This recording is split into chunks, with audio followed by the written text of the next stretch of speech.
आज गुरुवार का दिन है और पिछली बार हम सबने पढ़ा था किस तरह से परम पूज्य गुरुदेव अवंती नाम की और वल्लभ शर्मा नाम के दंपति के घर में गए और किस तरह से उन्होंने उनके प्रॉब्लम्स को सुना और किस तरह से उनको ये आश्वस्त किया कि तुम्हारी जो बच्चे को पाने की इच्छा है, पुत्र या पुत्री को पाने की इच्छा है, वो तुम्हारी इच्छा पूरी होगी और कोई आम आत्मा नहीं, कोई ऋषि सत्ता ही तुम्हारी कोख से जन्म लेंगे।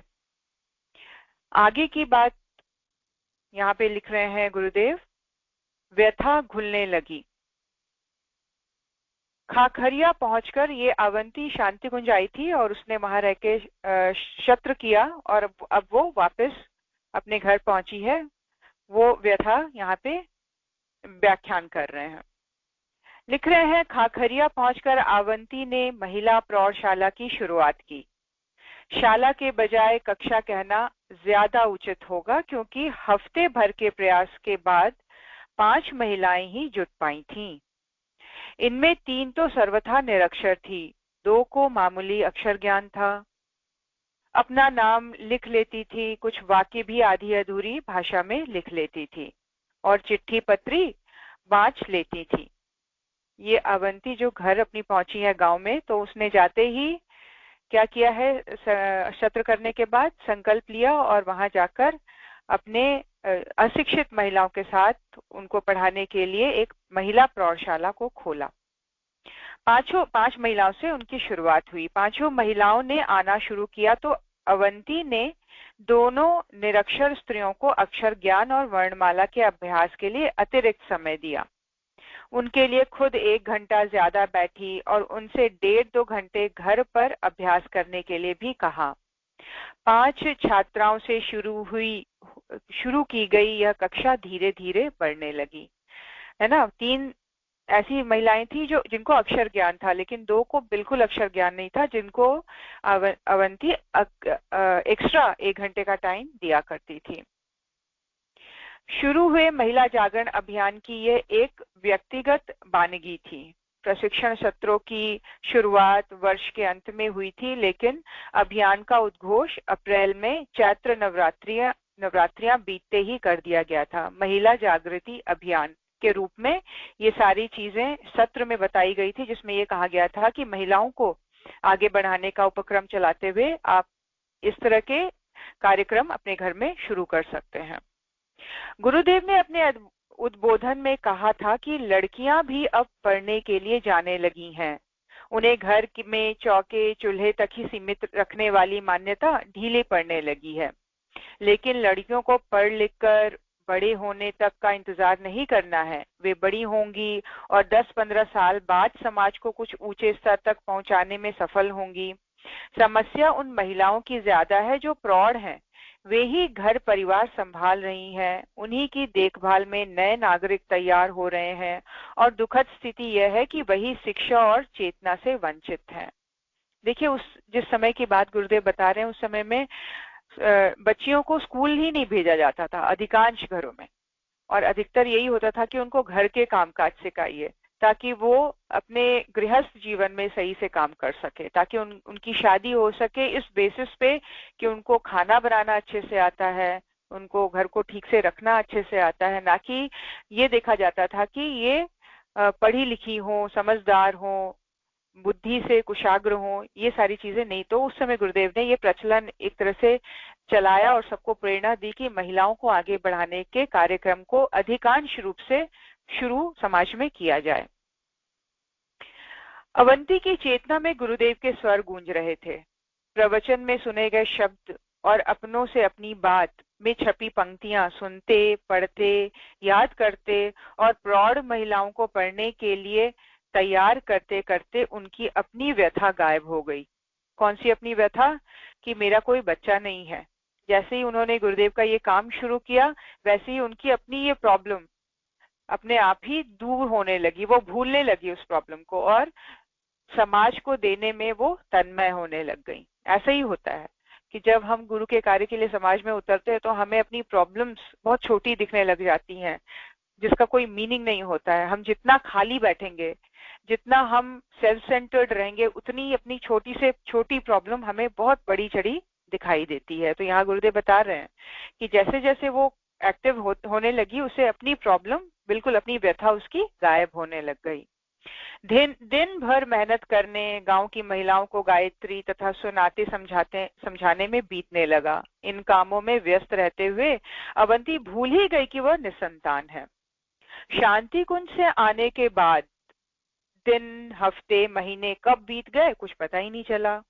उसकी शुरुआत की गई महिला कक्षा में 35 छात्राएं आने लग गई थी। अब क्या हुआ, शुरुआत 5 से हुई, अब संख्या 35 की हो गई महीने भर में। उन्हें पढ़ाने और व्यवस्था संभालने के लिए 2 और महिलाएं कार्यकर्ता तैयार हो गईं। बहुत बढ़िया। कुछ ग्रुप में ऐसी 2-3 एक्टिव लोग होते हैं जो उस काम को अपने जिम्मेदारी लेने लग जाते हैं। तो उसमें से 2 महिलाओं ने एक कार्यकर्ता का रोल निभाना शुरू कर दिया। 4-5 महीने बीते होंगे कि अवंती की तबीयत कुछ खराब रहने लगी। चक्कर आते और घबराहट होती। शुरू में समझा कि ज्यादा भाग दौड़ करने से यह परेशानी हो रही है, थोड़ा समय आराम करने से ठीक हो जाएगा। 2-3 दिन आराम किया, फिर भी तबीयत में सुधार नहीं हुआ तो डॉक्टर को दिखाया। डॉक्टर ने नाड़ी देखकर और लक्षण पढ़कर जो बताया, उससे अवंती और वल्लभ शर्मा दोनों के चेहरे खिल उठे। दोनों को अपने जीवन में शिशु की आहट सुनाई देने लगी। मारे प्रसन्नता के दोनों की आंखें छलक उठी और उन्होंने तुरंत गुरुदेव को एक पत्र लिखकर यह खुशखबरी बताई। महिला जागरण अभियान की पृष्ठभूमि बन गई थी। संभवतः वैसाखी का दिन था। सुबह कार्यकर्ता गोष्ठी में गुरुदेव ने इस अभियान की घोषणा कर दी। कौन सी अभियान? महिला जागरण अभियान।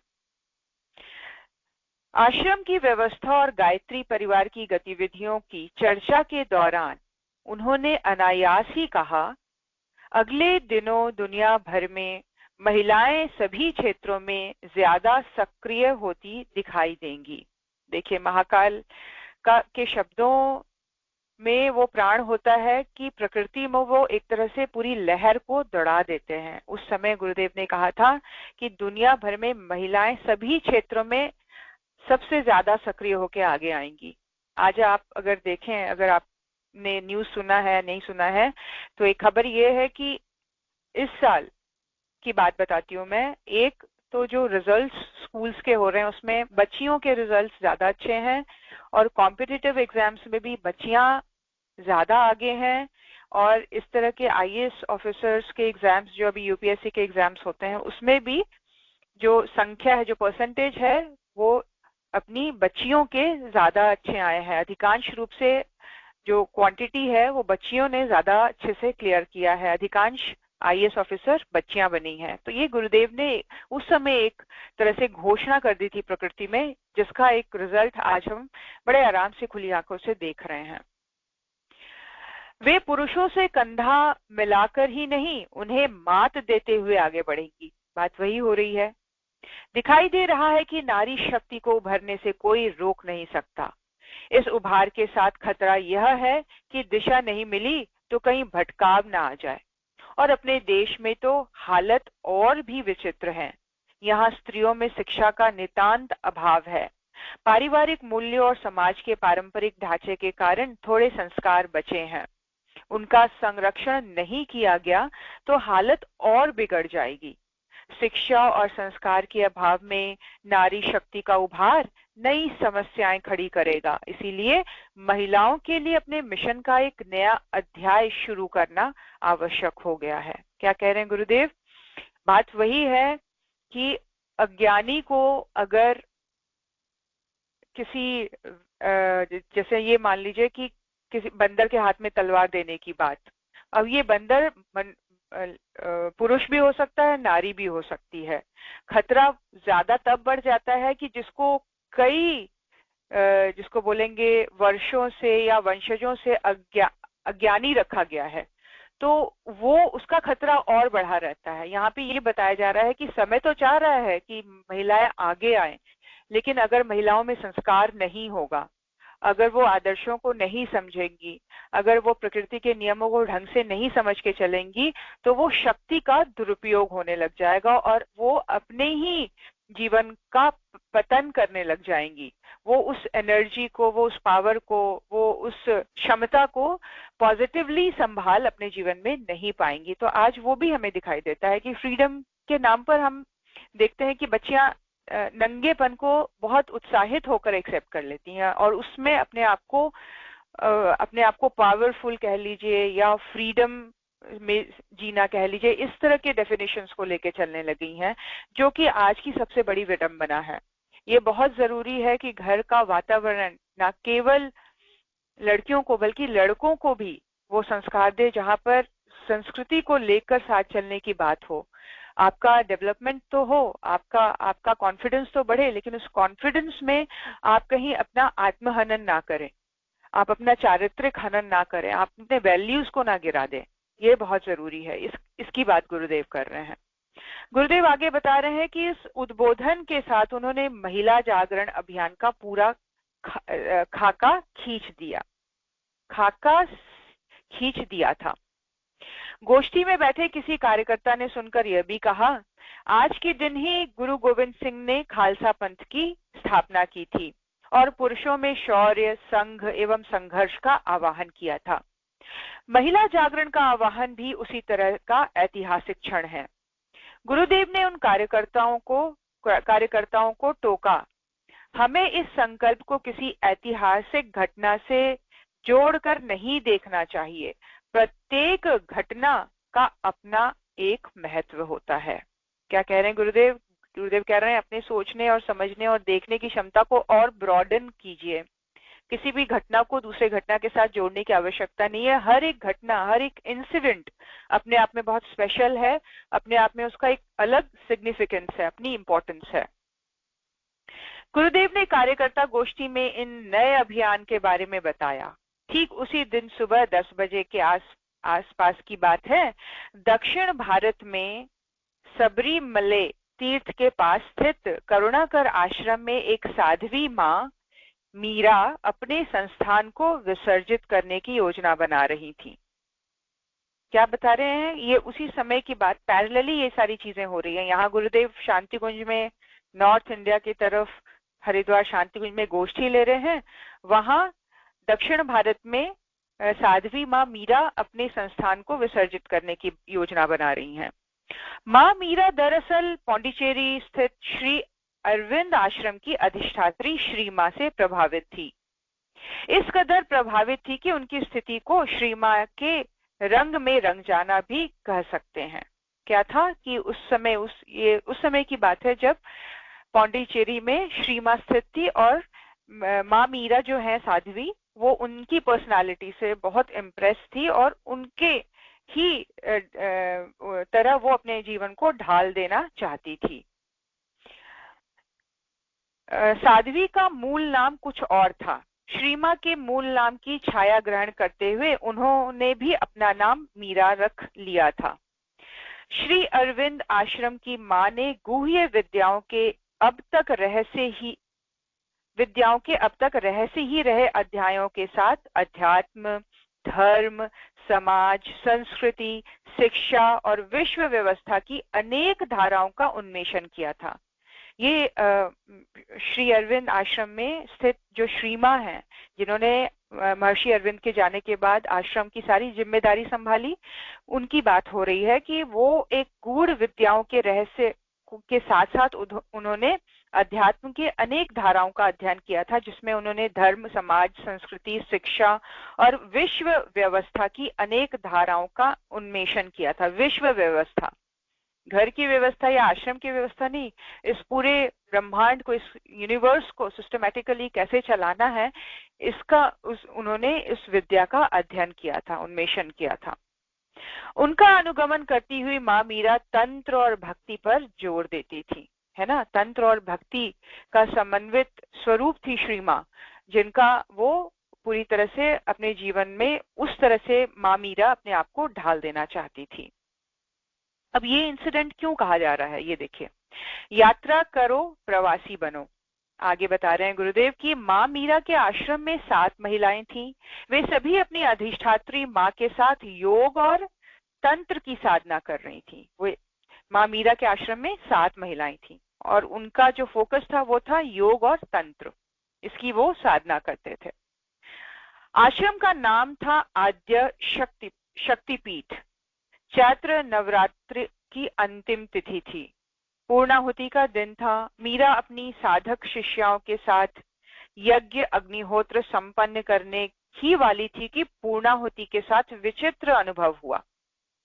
नवरात्रि का 9वां दिन, जहां पर इनको पूरी अपनी साधना के उपरांत एक विचित्र अनुभूति हो रही है पूर्णाहुति के दौरान।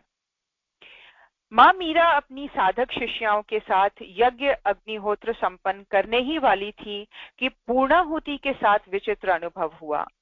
वसो पवित्रमसी शतधारम मंत्र पढ़ते हुए यज्ञ कुंड की घी की धार बांधना शुरू किया ही था कि यज्ञाग्नि तीव्र हो उठी और उठने लगी। माँ मीरा को यज्ञ अग्निहोत्र अनुष्ठान का अच्छा अनुभव था। वे जानती थी कि वसोधारा के समय अग्नि प्रचंड हो जाती है, लेकिन इस बार अग्नि सामान्य ढंग से प्रचंड नहीं हुई थी। माँ का कहना था कि शास्त्रों में जिस प्रकार बताया गया कि अग्नि अपनी 7 जिह्वाओं के साथ ज्वलंत हो उठती है, तो साधक को अपने अनुष्ठान की सफलता का आभास होने लगता है। लगता है कि उपास्य देव प्रकट हो रहे हैं। देखिए, ये साइन, ये सिंबल हमें भी समझना चाहिए। और हम इस तरह से जब हम 9 दिन के बाद, या ये कह रही है कि 40 दिन के अनुष्ठान के बाद, जब भी हमारा अनुष्ठान पूर्ण होता है, हम पूर्णाहुति देते हैं, तो ये साइन है कि किस तरह से हम ये समझें कि हमारा अनुष्ठान सफल हुआ और यज्ञ देव हमारे संकल्प को बढ़ाने का इंडिकेशन कर रहे हैं कि अब तुम्हें एक्शन ओरिएंटेड बनना है। अब तुम्हारे अंदर वो पर्याप्त ऊर्जा तुम्हारे अंदर समन्वित हो गई है, तुमने उस चीज को एक्यूमुलेट कर लिया अपने अंदर। अब उसका प्रयोग समाज में किया जा सकता है, जिसका बहुत ही सकारात्मक प्रभाव पड़ेगा। ये एक साइन के रूप में दिखाया जा रहा है यहाँ पर कि जब आप पूर्णाहुति डालते हैं, जब आप वसोधारा करते हैं, तो अग्नि उस तरह से प्रज्वलित हो जाती है जैसे अपने 7 लपटों की द्वारा वो आपके दी हुई आहुतियों को स्वीकार कर रही है। वे जानती थी कि वसोधारा के समय अग्नि प्रचंड हो उठती है, लेकिन इस बार अग्नि सामान्य ढंग से प्रचंड नहीं हुई थी। माँ का कहना था कि शास्त्रों में जिस प्रकार बताया गया है कि अग्नि अपनी 7 जिह्वाओं के साथ ज्वलंत हो उठती है, तो साधक को अपने अनुष्ठान की सफलता का आभास होने लगता है। लगता है कि उपास्य देव प्रकट हो रहे हैं। माँ मीरा के नवरात्र अनुष्ठान और पूर्णाहुति यज्ञ के पीछे कोई लौकिक कामना नहीं थी। वे चाहती थी कि आद्या शक्ति पीठ का विस्तार हो और यह ज्यादा से ज्यादा महिलाओं के लिए आश्रय स्थान बने। वे अपनी सांसारिक और आध्यात्मिक शक्तियों का विकास करें। वसोधारा के समय यज्ञाग्नि जब अपने पूरे और अतिशय वेग के साथ प्रकट होने लगी, तो माँ मीरा ने समझा कि अब भगवती प्रकट होने वाली है। इस आशा अपेक्षा के जागने और तीव्र होते जाने के किसी क्षण में ही माँ ने अनुभव किया कि यज्ञाग्नि में से धीरे धीरे एक दिव्य आकृति प्रकट हो रही है। देखिए, जैसे ही लपटें प्रचंड हुई, उनको ये अनुभूति होती है कि जैसे अगले ही क्षण माँ भगवती इस अग्नि में से प्रकट होने वाली हैं। और क्या वो देखती हैं कि धीरे धीरे एक दिव्य आकृति उस यज्ञाग्नि में से प्रकट होने लगी। निमिष मात्र में ही उसने सिंह वाहिनी दुर्गा का रूप ले लिया। माँ मीरा ने उस आकृति को प्रणाम किया। आकृति ने भगवती दुर्गा ने आशीर्वाद मुद्रा में हाथ उठाया और कहा, आश्रम से बाहर भी निकलो, यात्रा करो, प्रवासी बनो और नारियों में सोए स्वलिंग का आवाहन करो। क्या इंडिकेट कर रही हैं, क्या आदेश दे रही हैं? साक्षात माँ दुर्गा माँ यज्ञाग्नि में से प्रकट होकर क्या आदेश दे रही है कि इन 7 तक तुम लिमिटेड मत रहो, तुम अपने आप को फैलाओ, तुम अपने आप को जगत में फैलाओ, प्रवास में जाओ, अपने दायरे से, देश से बाहर निकलो, प्रवास करो और उन महिलाओं में सोए हुए स्फुलिंग को, सोए हुए जोश को, सोई हुई क्षमताओं को जगाने का प्रयास करो। अब तुम उसके लिए सक्षम हो। यात्रा करो, प्रवासी बनो और नारियों में सोए स्फुलिंगों का आवाहन करो। अब इस बंद आश्रम के दायरे से बाहर निकलो। माँ मीरा ने भगवती के इस आदेश को शिरोधार्य करने की मुद्रा में सिर को झुकाया। उन्हें माँ भगवती की वाणी सुनाई दे रही थी। भगवती गंगा तट पर देवियों के आवाहन का महत् कार्य आरंभ होने जा रहा है। देखिए उनको क्या निर्देश दक्षिण भारत में मिल रहा है। माँ दुर्गा प्रकट होके क्या बोल रही हैं? भगवती गंगा के तट पर देवियों के आवाहन का महत् कार्य आरंभ होने जा रहा है। उस महत् कार्य में स्वयं को लीन कर दो। तुम्हारी तरह और भी साधक प्रत्यक्ष और परोक्ष भागीदार बनने वाली हैं। उस महत् कार्य में तुम्हें और भी उच्च स्तर की विभूतियों का संसर्ग मिलेगा। भगवती गंगा के तट पर परम पूज्य गुरुदेव के संरक्षण में परम पूज्य गुरुदेव परमवंद्य माता जी शांति कुछ स्थित गंगा तट पर जिस चीज का उद्बोधन कर रहे हैं, उस चीज की पुष्टि माँ दक्षिण भारत में माँ मीरा को करवा रही है कि ऐसी शुरुआत, ऐसा मंगल कार्य पूरे सृष्टि में इसका आवाहन हो चुका है और जल्दी ही तुम्हारी तरह और भी साधक प्रत्यक्ष और परोक्ष भागीदार करने आ रही हैं। जरूरी नहीं है कि तुम्हें दिखाई और सुनाई दे, लेकिन परोक्ष रूप से भी, प्रत्यक्ष से तो होगा ही होगा, लेकिन वो साधक आत्माएं परोक्ष रूप से भी उच्च स्तरीय विभूतियां आकर उच्च स्तर की विभूतियों का संसर्ग तुम्हें भी प्राप्त होने वाला है। अब हाईएस्ट एनर्जीज के साथ, सोल्स के साथ तुम्हारा आदान प्रदान इस क्रम में होने वाला है। उसके लिए तुम तैयार हो जाओ यात्रा करने के लिए। इस उद्बोधन के बाद भगवती की आकृति वापस अग्निशिखा में लीन हो गई। वसुधारा का चरण पूरा हो गया और अब पूर्णाहुति यज्ञ ही की विशेष क्रियाएं पूरी हो रही थी।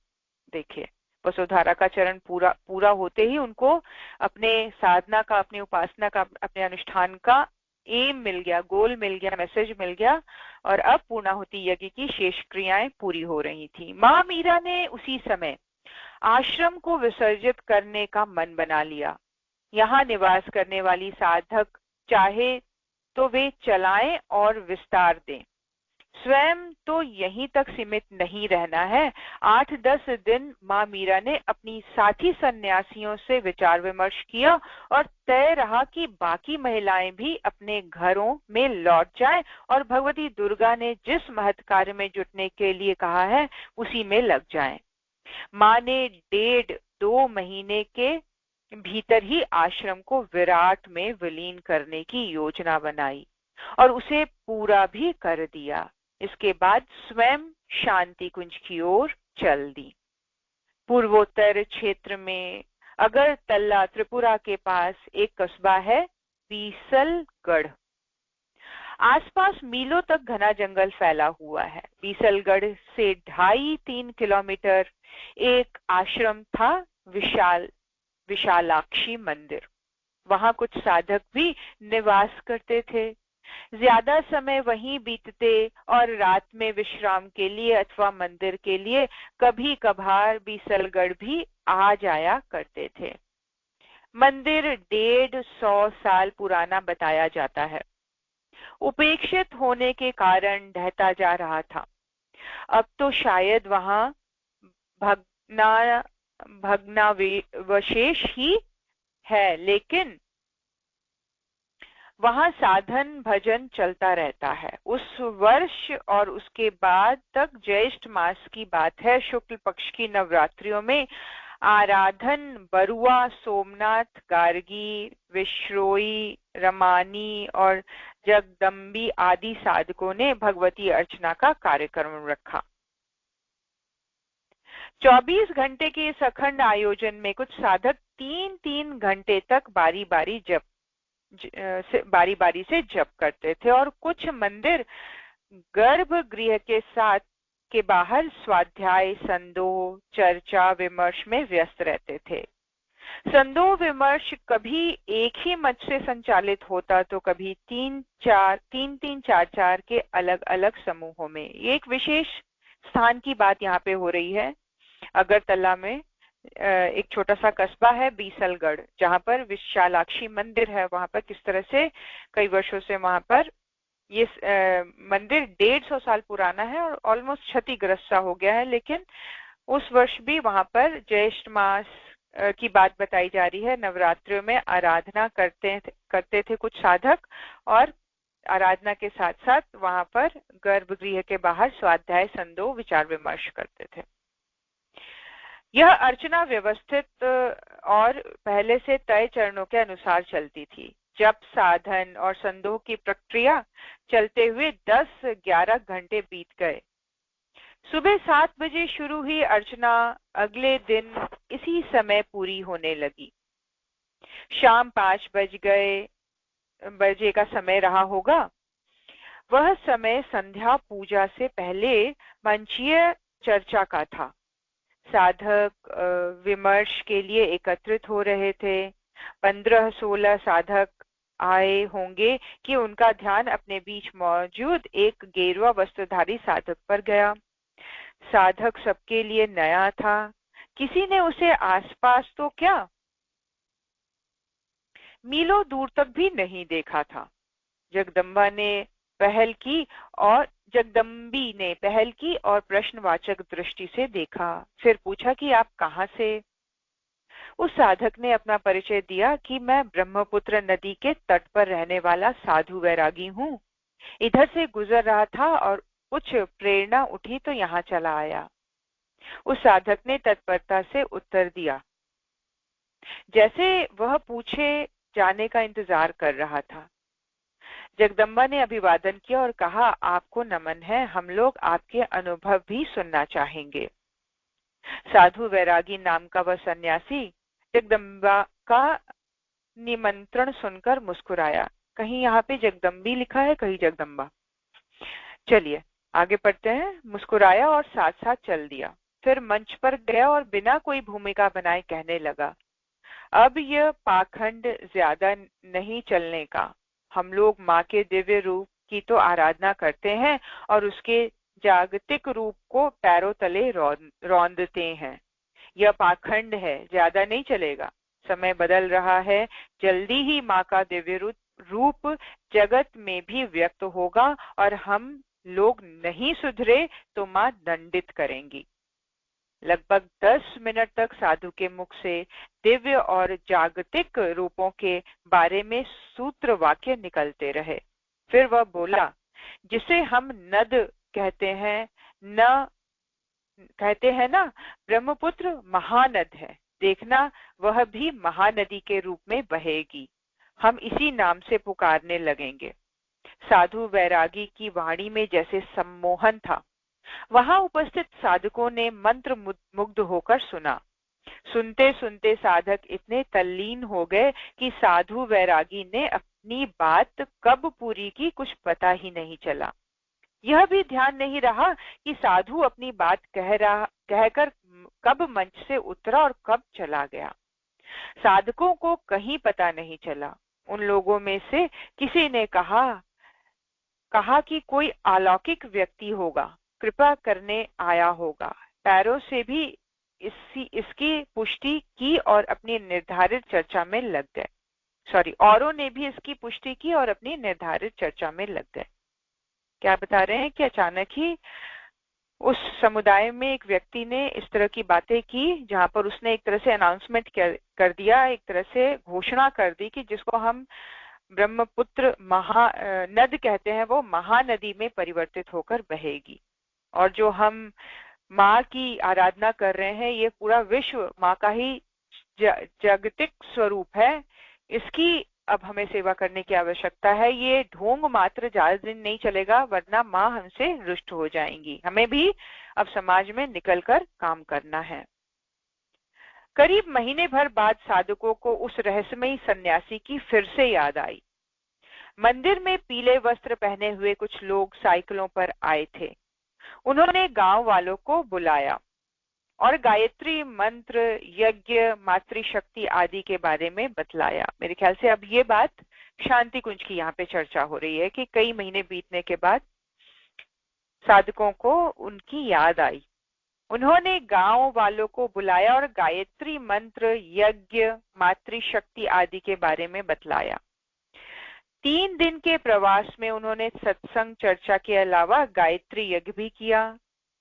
साधकों को भगवती अर्चना के समय आए सन्यासी की याद इसलिए आई कि पीत वस्त्रधारी कार्यकर्ताओं ने मातृशक्ति के बारे में उन्हीं बातों की विस्तार से विवेचना की थी। अच्छा, ये उसी गांव में, जिस गांव में ये साधक रहकर उस मंदिर में साधना किया करते थे, उसी गांव की बात हो रही है कि वहां अपने पीले वस्त्रों में, कहीं ना कहीं ये बात अपने शांति कुंज के कार्यकर्ताओं के बारे में हो रही है कि जब उन्होंने वहां पे गायत्री यज्ञ किया, माँ भगवती के अर्चना के बारे में उन्होंने बताया और उन्हीं बातों का विस्तार से चर्चा की जिस बातों को उस विचित्र साधक ने कही थी, उसकी तो वहां के गांव के लोगों को या साधकों को उस सन्यासी की याद पुनः हो आई।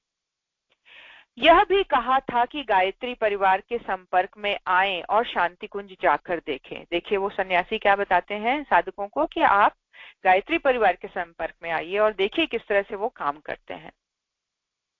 फिर विचार करें कि अपने परिवार की महिलाओं को वहां भेजने का इरादा बनता है या नहीं।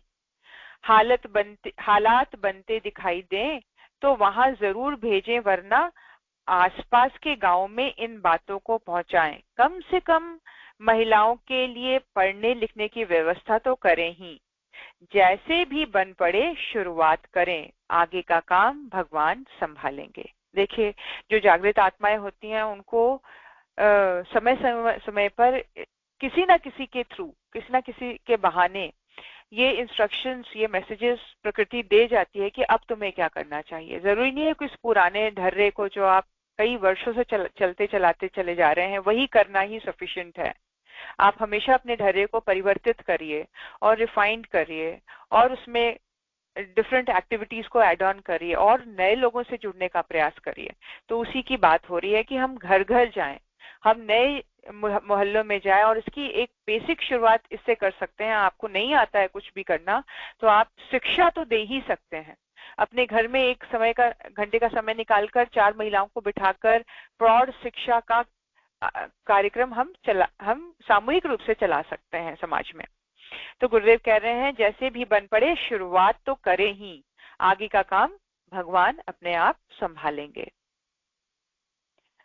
शांति कुंज में महिला शिक्षण शिविर शुरू हो गया।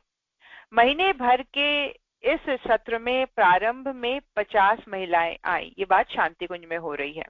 शांति कुंज की बात यहाँ पे बताई जा रही है 1984 की, 84-74।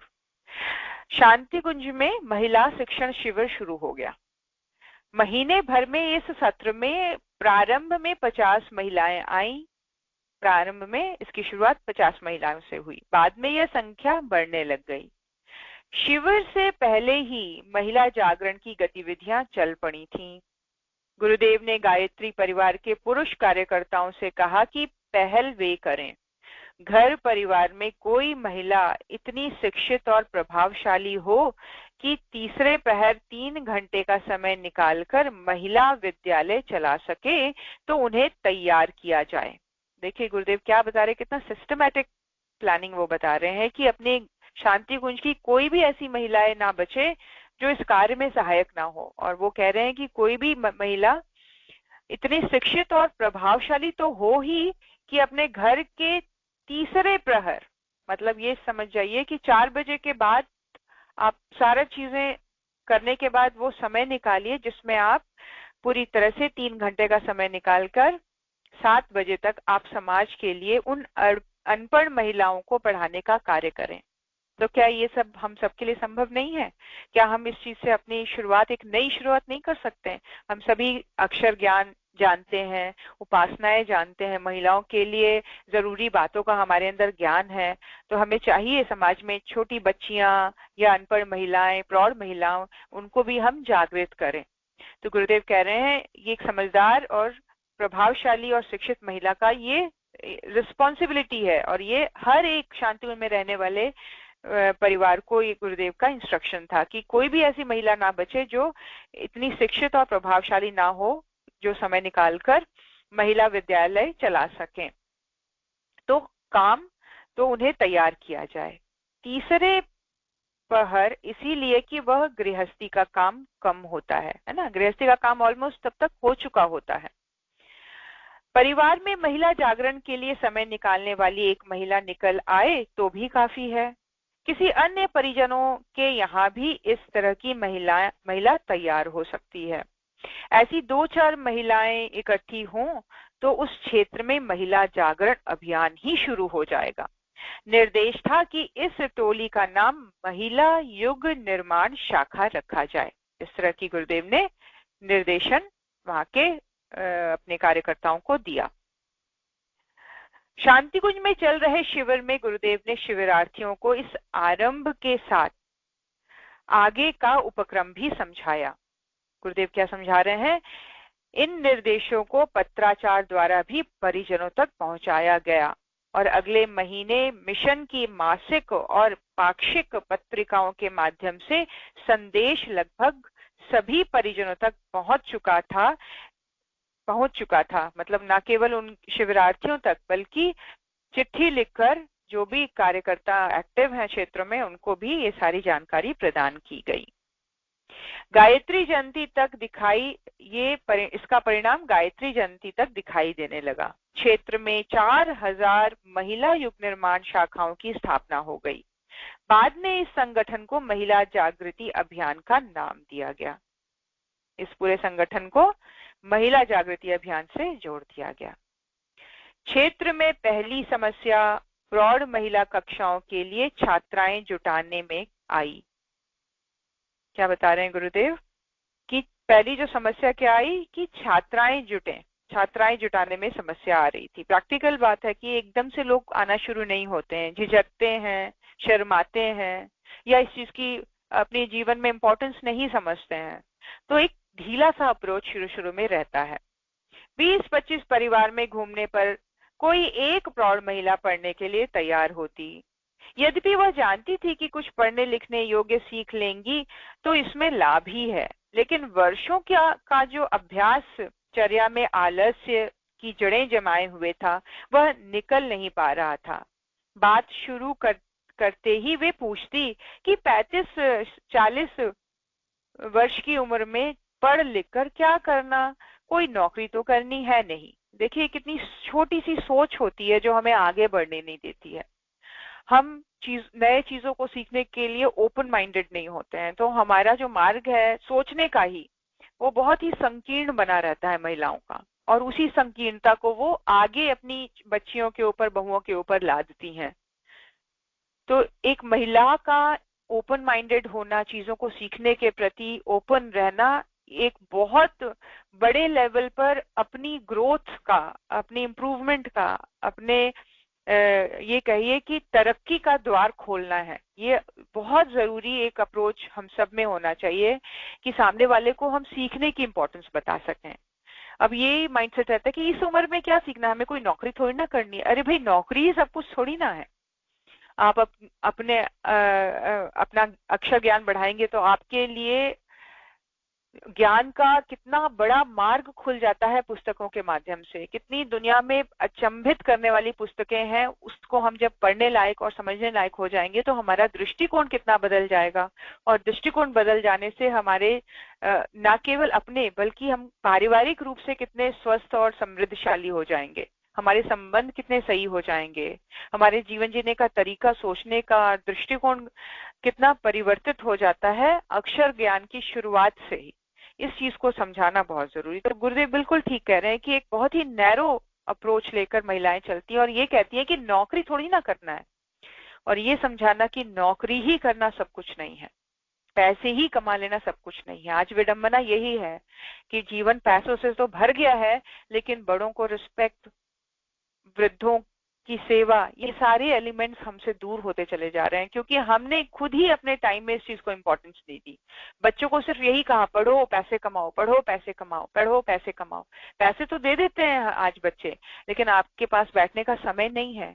वो खुश है अपने मोबाइल में बिजी रहने में, लेकिन हालचाल पूछने में उनके पास समय नहीं है, या जाकर मिलने में उनके पास समय नहीं है। ये क्या है? ये विडंबना की शुरुआत की जड़ हम स्वयं है कहीं ना कहीं।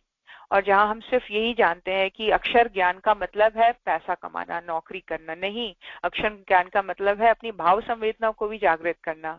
हम ऐसे लोगों के बारे में हम जानना शुरू कर देंगे पढ़ने के माध्यम से जो समाज में बहुत श्रेष्ठ कार्य को कर चुके हैं। ऐसी महिलाओं के बारे में जानना शुरू कर देंगे जिन्होंने अपनी कमियों को दूर करके समाज को देना शुरू किया है। तो अक्षर ज्ञान हमारे मानसिक और भावनात्मक ग्रोथ को भी बढ़ने में सहायक होता है। अब गुरुदेव आगे बता रहे हैं किस तरह से इस तरह का सवाल करने या जवाब देने वाली महिलाओं को समझाना कठिन हो जाता था कि शिक्षित या साक्षर होने से क्या लाभ है। वे मानने को तैयार ही नहीं होती थी कि सिर्फ पढ़ना लिखना ही सीख लिया जाए, आगे नहीं सीखे तो भी व्यवहारिक जीवन में कदम कदम पर फायदा है। बाहर निकलने पर अता पता पूछने में भटकना नहीं पड़ता, अपने स्वजन संबंधियों को चिट्ठी लिखाने के लिए किसी और की चिचौरी नहीं करनी पड़ती, हिसाब किताब स्वयं रख लेना आता है, दूसरों पर निर्भर नहीं रहना पड़ता, घर गृहस्थी के कामकाज से बचने वाला समय किताबें पढ़ने, अखबार और पत्र पत्रिकाएं पढ़ने में इसमें दिलचस्पी शुरू हो जाती है। गीता रामायण पाठ प्रवचन में लगाया जा सकता है, गपबाजी छूटेगी तो कई झंझटों से मुक्ति मिलेगी, है ना, अपने आसपास अच्छा वातावरण बनाया जा सकेगा। इस तरह की तमाम बातें विस्तार से कहना समझाना पड़ता। इसके बावजूद 20-25 घरों में एक आध जगह ही सफलता मिल पाती। ये वही बात है कि कहने में थोड़ा सा वो लगता है कि एग्जाम्पल के तौर पर कि आप सुअर को जितनी भी साफ सुथरी जगह में बैठा लें, वो वापस जाके उसी कीचड़ में बैठना पसंद करता है। तो वृत्ति हमारी कैसी है ये बहुत मायने रखती है कि वाकई अपने एक घसीटे पिटे तरीकों से निकलकर, परेशान और खिज हो जाने वाले तरीकों से निकलकर हम अपने आप को चेंज करने के, हम अपने आप को रिफाइन करने के और अपनी जानकारी को और विस्तृत करने के मार्ग पर चलना हम शुरू करते हैं। तो ये एक जागृत आत्मा की पहचान है, एक अपने आप को और संभाल लेने के, अपने आप को और साफ सुथरा कर देने का अप्रोच है, जो कि बहुत कम लोगों में आता है। अधिकांश लोग उसी कीचड़ में ही जाकर बैठना पसंद करते हैं। गौरी, लेकिन परीक्षा या चुनौती यहीं तक सीमित नहीं थी। प्रौढ़ महिलाएं तैयार तो हो जाती थी, वह घर में सास ससुर आड़े आ जाते थे। देखिए, अब स्ट्रगल एक तरफ से नहीं खत्म होती है। आपको अगर वाकई अपने बेड़ियों को तोड़ना है तो बहुत सारी चीजों को आगे आपको लेकर चलना पड़ता है, संभालना पड़ता है। एग्जाम्पल के तौर पर गुरुदेव यहाँ बता रहे हैं, राजस्थान में अजयगढ़ की कार्यकर्ता गौरी व्यास ने बताया कि उन्हें प्रौढ़ महिलाओं के आलस्य और संकोच को तोड़ने में खास दिक्कत नहीं हुई। सास ससुर की ओर से ज्यादा रुकावटें आई। गांव के प्रतिष्ठित पंडित विश्वनाथ शर्मा शास्त्रों और सामयिक विषयों में गहरी पैठ रखते थे। उन्होंने अपनी बहू को प्रौढ़ पाठशाला में भेजने से मना करते हुए विद्वतापूर्ण तर्क दिया। उन्होंने कहा कि शिक्षा का अर्थ अक्षर ज्ञान या किताबी ज्ञान बढ़ाना ही नहीं है, व्यक्ति का संस्कारवान और ग्रहणशील होना ही पर्याप्त है। गौरी ने कहा, व्यक्तित्व के विकास में स्वाध्याय की उपयोगिता भी तो है। आप इससे सहमत नहीं है क्या? पूरी तरह सहमत हूं, लेकिन हम लोग जिस तरह के वातावरण में रहते हैं उसके अभ्यस्त हो चले हैं और उसमें ही सुखी संतुष्ट हैं। अब उस व्यवस्था को तोड़कर बहुएं बाहर जाएंगी तो असुविधा होगी, पंडित विश्वनाथ ने कहा, और वे घर के भीतर रहकर ही स्वाध्याय कर रही हैं। देखिए, छोटी सी और एग्जाम्पल को दिखाते हुए ये बोल रहे हैं कि जो व्यक्ति पंडित है, जिसको विद्वान कहा जा रहा है, उसकी भी सोच कितनी संकीर्ण है कि वो ये कह रहे हैं कि नहीं, पढ़ना जरूरी नहीं है, आप घर पे रहिए और घर पे ही स्वाध्याय करिए, आप बाहर मत निकलो। बाहर निकलने को ही समाज में, हमारे समाज में बहुत बड़ी स्ट्रगल आती है महिलाओं के लिए। तो ये जो बहस है आगे भी चली, जिसमें गौरी बता रही है कि उन्होंने कहा कि कुछ समय के लिए वे घर के बाहर निकले तो उनके गुणों का लाभ गांव की दूसरी स्त्रियों को भी मिलेगा, वे महिलाएं बहुओं से कुछ सीखेंगी। तो पंडित जी ने कहा, जिन्हें सीखना है वे हमारे घर आ जाएं, यही बहुओं से सीख लें। इस पर गौरी ने कहा, किंतु महाराज जी, यह ट्यूशन पढ़ना नहीं है, हम लोग गायत्री परिवार के सिद्धांतों का प्रचार कर रहे हैं। इस पर पंडित जी ने कहा कि गायत्री परिवार के बारे में मैं भी अच्छी तरह जानता हूँ। पूज्य आचार्य जी से भेंट भी हुई है मेरी। मैं उनके प्रति भक्ति भाव रखता हूँ, लेकिन क्या करूँ, अपनी कुछ कुल मर्यादा का उल्लंघन नहीं कर सकता। देखिए, ये एक बहुत बड़ा एग्जाम्पल है कि किस तरह से अड़चने आती हैं जब आप अच्छा काम करने के लिए समाज में निकलते हैं। तो ये एक डायलॉग है जो गुरुदेव यहाँ पे देना इम्पोर्टेंट समझ रहे हैं, और उसको हम सभी समझे कि किस तरह के स्ट्रगल्स आ सकते हैं इस तरह के काम को शुरू करने में। गौरी और पंडित जी इस विषय में करीब आधा घंटा तक चर्चा करते रहे। बातचीत में पता नहीं किन भावों से पंडित जी का मन हुआ कि अचानक उन्होंने कहा, अच्छा, आप बहुओं के बाहर निकलने पर जोर ना दे तो मैं एक व्यवस्था कर सकता हूँ। गौरी ने उनके अगले वाक्य सुनने की उत्कंठा जताते हुए पंडित जी की ओर देखा। उन्होंने कहा, आप अगर आप लोग चाहें तो प्रौढ़ कक्षा हमारी हवेली में ही लगाएं। मैं 2 कमरे का इंतजाम कर देता हूँ, आप लोग यहीं आ जाएं। प्रस्ताव आकर्षक था। गौरी को लगा कि हमारा उद्देश्य महिलाओं में जागृति लाना है। वे घर में रहे या बाहर, क्या फर्क पड़ता है। प्रौढ़शाला के लिए स्थान की व्यवस्था भी हो गई। व्यवस्था अपने आप हुई, क्यों ना इसे भगवान की ही भेजी हुई सहायता स्वीकार कर ली जाए। वह इन विचारों में डूब उतर ही रही थी कि पंडित जी ने टोका, प्रस्ताव पसंद नहीं आया है क्या। नहीं नहीं, ऐसी बात नहीं है, गौरी ने कहा।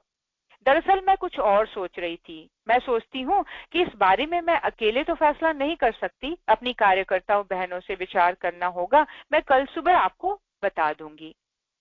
उस दिन की चर्चा पूरी हो गई। शाम को अजयगढ़ की महिला कार्यकर्ता जुटी तो पंडित जी के प्रस्ताव की चर्चा हुई। थोड़े बहुत मतांतर से यह स्वीकार कर लिया गया कि पंडित जी के प्रस्ताव को ही मान लेना चाहिए। उनकी बहुएं सामान्य स्कूली पढ़ाई तो किए हुए हैं। वे गायत्री परिवार के विचार और संस्कार ग्रहण करते हुए स्वयं भी नई विद्यार्थियों को पढ़ा देंगी। दूसरे गांव में पंडित जी की प्रतिष्ठा का लाभ भी मिलेगा। वहां पढ़ने जाने की बात पर महिलाएं आसानी से तैयार भी हो जाएंगी। पंडित जी की हवेली में महिला शाला की कक्षाएं शुरू होना एक सुखद उपलब्धि थी। शुरू में कठिनाई और चुनौतियां लगी रही। स्थिति जिस तरह से अनुकूलता में बदलती रही, उससे कार्यकर्ताओं का हौसला भी बढ़ता गया। लेकिन इस तरह के अनुभव हर कहीं नहीं थे। ज्यादातर जगह अनथक परिश्रम करना पड़ा। आज यहीं पे हम समाप्त करते हैं स्वाध्याय को। देखिए किस तरह से किसी भी अच्छे कार्य को करने के लिए हमें चैलेंज लेना पड़ता है। तो यहाँ पे एग्जाम्पल बहुत सुंदर गुरुदेव ने दिया कि कभी भी सामने बहस कर रहे व्यक्ति के साथ हमें अपना पेशेंस लूज नहीं करना चाहिए। हो सकता है वही व्यक्ति एक अच्छा रास्ता निकाल दे। यही सीखने को मिला। और किस तरह से हम अपने कार्यक्रमों को और विस्तार दें, नई जगह का अप्रोच करें, नए मीडियम्स का अप्रोच लें, नए लोगों को अपने साथ जोड़ें, नए कम्युनिटी के साथ हम जुड़ें, और एक ढर्रे में, एक ढांचे में, एक शेप में ना आते हुए हम अपने आप को विस्तार दें कि कहीं कोई और महिलाओं का किसी और तरीके से चलती है तो अपनी मिशन की बात उनके बीच में कैसे बताई जा सकती है। या यहाँ पर एक बहुत ही अच्छी शुरुआत, अनपढ़ प्रौढ़ महिलाओं को अक्षर ज्ञान देना, शिक्षा देना। इसकी शुरुआत हम शहरों में हमारे घर में काम करने वाली महिलाओं के साथ हम कर सकते हैं। जब उनके पास शाम को समय होता है, 1 घंटे का समय, 4 महिलाएं मिलकर ऐसी महिलाओं को शिक्षित कर सकती हैं, जिसमें हम ना केवल उनको बल्कि उनके बच्चों को भी, जो स्कूल नहीं जा पाते हैं, जो अफोर्ड नहीं कर पाते हैं अपने बच्चों को स्कूल भेजना, उनको भी हम शिक्षा दे सकते हैं। तो ये अपनी अपनी चॉइस है। हम आज के स्वाध्याय का मनन करें और देखें कि किस तरह से गुरु सप्ताह हमारे अंदर प्रेरणा बन रही है। ये कह रही है कि वर्षों से किए जाने वाले कार्यों को अब नए शेप को में कन्वर्ट करो, एक नए लेवल में, एक नए डिफरेंट अप्रोच के साथ इसकी बढ़ोतरी की जाए। हम अपने आप को सामर्थ्यवान बनाएं, अपने स्किल्स को बढ़ाएं, ताकि हम बढ़ चढ़कर और डिफरेंट तरीकों से काम कर सकें। इसी के साथ आज के स्वाध्याय का क्रम समाप्त करते हैं। आइए गुरु सत्ता के चरणों में नमन वंदन, उनको प्रणाम। ओम नमो स्वनंताय सहस्त्रमूर्तये सहस्त्रपादाक्ष शिरोरुबाहवे सहस्रनाम्ने पुरुषाय शाश्वते सहस्रकोटियुगधारिणे नमः। सहस्रकोटियुगधारिणे नमः। ओम श्री गुरुदेवाय नमः। माता भगवते नमः। दादा गुरुदेवाय नमः। आगे के क्रम